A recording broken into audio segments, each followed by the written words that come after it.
Hey guys, we're back with another real-time gaming video. We're gonna hop right into it. I moved around quite a bit while you guys were gone. I finished probing. Actually, as you can see, if we go to news, we go to board computer. I actually failed quite a lot. The sad part is that the game says, here are the coordinates, here are the 8 coordinates. As you can see, I actually probed the same coordinates multiple times by accident. Let's see if I can find that one. Oh, maybe not. Maybe I just did it wrong. I just really failed. I failed twice when the game tells me exactly where the planets are. And I actually failed more down here, but it's already gone. And it doesn't save past that. So that's just embarrassing. However, the good thing is that you can see these 3 assaults are all at destinations. I launched them last night, so they'd be there today. You can see I built 2 more. It's only 15k, but another fail is I went and I voted. I got 26 credits total, right? So I'm like, okay, I'm gonna go buy some iron. No I'm not, because it costs 28. So I can't build a bigger anything yet, till I capture some stuff. So I'm just gonna hop right into that. So I want to get to the real arena, so I need 6 more planets. So I'm just gonna capture Orpheus here, as you can see. No nearby planets, okay. Well then we're just gonna ignore that assault for now, because I want to find some stuff. We're gonna capture Dione. Oh, I have like the worst luck ever. Okay, what about this one? What about this one? Okay, you know what? I'm just gonna have to pause the video. Okay, I'm back.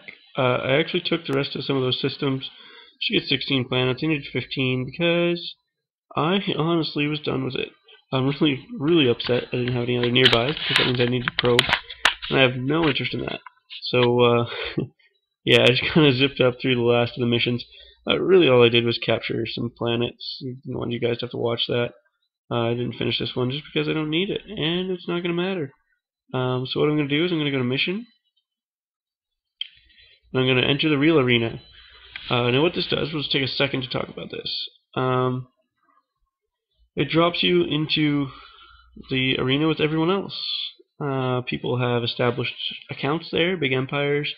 People will hunt you. You do have 7 days where nobody can attack you. They can steal your stuff off your ships, and they can blow your ships up if you're silly with them, I think. But they can't attack your planets, and that's a big deal. So you're going to want to spend that time building defenses. Usually you wouldn't jump into the real arena just like this, because you'd actually want to survive, but honestly I don't care. I'm just really mad that it didn't give me any nearbys. So there's no point in me staying here for the purpose of this tutorial, so I'm not going to be able to farm, I'm not going to be able to go capture more planets, all that jazz. Honestly, the game kind of screwed me by not giving me any nearbys. I don't know if that's on purpose or not. I actually haven't played these missions in a really long time, but yeah, it's not cool. So we're just going to hop right into the real arena. Some of the things that gives us access to is warp. I believe there's added functionality to the market. I'm not entirely sure. It gives us the opportunity to hunt players, so we can actually attack players, which will be good for approximately the next 7 days until they destroy me. The battle zone's more fun. I'll show you a little bit about that. Yeah, I'm not quite sure there's anything else really. It's just basically the same thing, but with all the other players. So all the good PvP experiences you get. Here's the moment that we're going to enter the real arena and officially finish the missions. So it'll get really interesting from here. Welcome to the real arena. The training mission is over. How long you will be able to survive in the real world of Skylords now only depends on your own skills. Your planets and ships have been moved to the real arena as well. Check nearby planet section of the new planets to capture. Oh. Or 4 new planets to capture. Alright, so usually this would never happen, except for this one moment in time, where if you do a nearby on the same planet 5 minutes later, you're not going to find anything because nothing's probably spawned there. But this has put me in an entire different dimension, in a different place.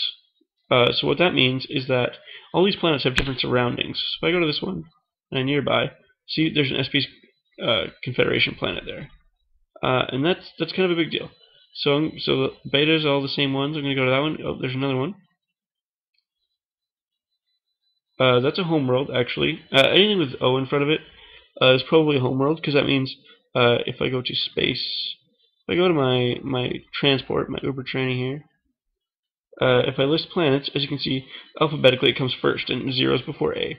So it's probably a homeworld, and I know Teldin, the player that had it, He actually hasn't played in maybe 5 years.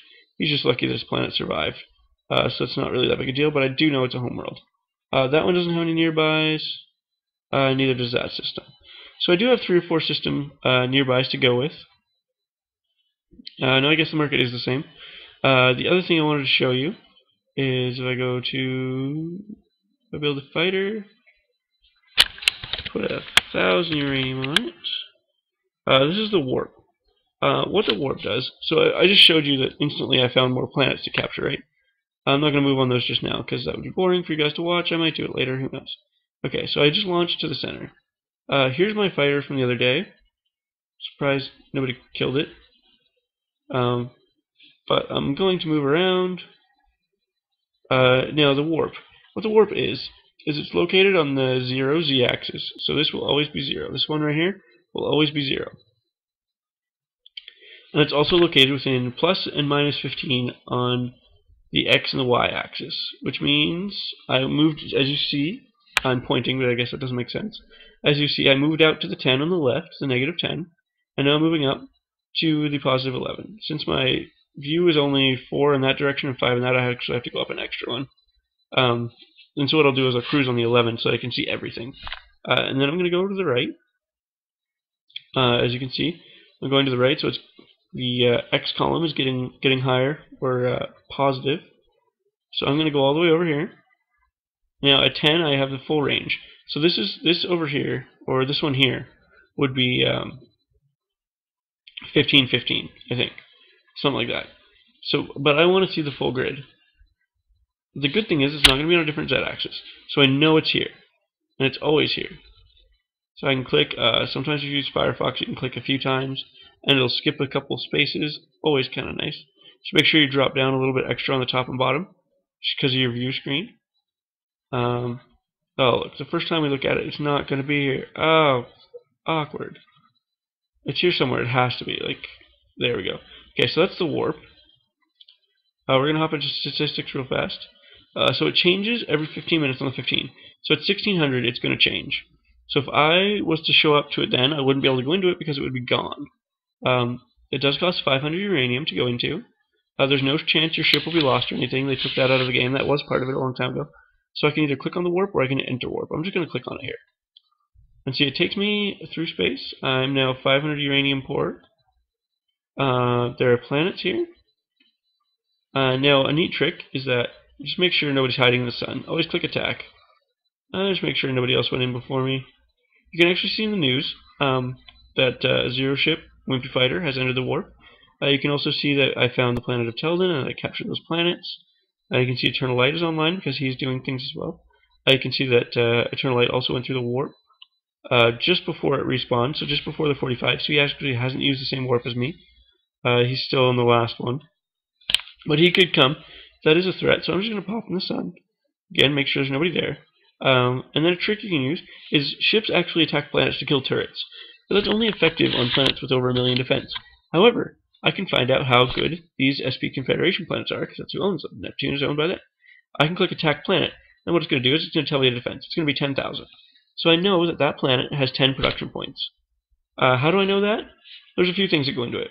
One, I know that they SP spawn outside of the new arena is basic 10. It starts with 10 points. The resources are the same. It has 10 or 5k energy, 5k troops. You'll notice when you capture them, all the points are still 10 points are put into different resource increments. But SP doesn't actually gather resources, so it's just put there and it doesn't do anything, but it keeps it from being on defense. However, at the beginning of each month, each planet will gain a production point, up to 20.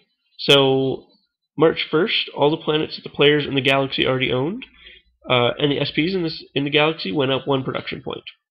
So they all went to 11. So March 1st, there was no 10x planets, they were all 11x, which is cool. And that's important because you want higher production planets. You would rather have 20 production planets than 10 because that gives you double the production. And who would want that? That would just be fun. That would be silly fun. So you want that. So this system doesn't really serve much purpose for me. just because it's such a low stat. I don't really want it. The reason attacking it with a fighter is going to tell us exactly what's happening. So we go up here and I attack. If it had been here on March 1st, if it had been created in February, it would have a shield point that would be not put in anything that had been given to the planet. So it would make the defense 11. So when I attacked with a fighter, I would know it was 11. So it's not overly useful, as you can see by the fact that I'm probably never going to capture it. I'll leave a fighter here just in case I ever need it. And we'll see, look right here, the server time is ticked over. So I'm actually going to grab my other fighter that still has uranium on it, and I'm going to go find the next warp, if I can. Oh, no, I'm using Chrome, so I can't actually skip spaces, but if you're using Firefox, and I think IE will let you do it as well, you can skip ahead. It doesn't really matter what way you do this. Pro tip, if you put invisible ships in the battle zone, every 5 spaces, with 9 invisible ships, which we'll cover in a second, you can actually cover the whole zone. And so what you can do is click on the name of the invisible ships, hit back, click on it again, and you'll be able to see the warp instead of having to click around. So you can just enter the battle zone with your fighter and warp right to it. So that time I'm just going to click the enter warp button. As you can see, there's nothing here. That's because not every time you go through the warp there will be something. There was one guy who theorized that if you probed where the warp came out, you would find planets 1 in 5 times. He did that for a long time. He claims it was true, but I've tried it. It doesn't seem to be very effective. But if you want to try it, just write down the coordinates or put them in Notepad and then drop a probe there and probe and see what happens. Let's give it a shot, actually. If I recall, it doesn't work. Okay, I actually paused the video there just for a second to actually build a probe. I should probably full screen again. I'm going to Alt-Tab, so I have 5709. Oh, if I could hit the box, that would be really convenient. 1171, 1398. This might work just because I have the upgrade. I'm going to probe space. No, there's nothing there. But some people do that. They actually probe or they warp all day, which finds them a ton of planets. You don't really need to probe if you warp, because what that does is now I have access to my nearbys. I have access to warp planets, and what's going to happen is in the real arena there's a lot more planets, and you're going to run into them a lot more frequently. So if you take the next nearby, more than likely you're going to have a nearby after that, and a nearby after that, and a nearby after that. So by the time you're following all of these chains and consistently finding new planets through the warp, and planets do spawn every 10 minutes, Space Confederation planets will spawn, one system, every 10 minutes, randomly in the galaxy. So I mean, realistically, I guess theoretically I could capture that and then would have no nearbys, and I could scan again in 5 minutes, and I may have had an SP spawn beside me. Not overly likely, but hey, whatever. Another way to get coordinates is the aliens, which aren't on here yet.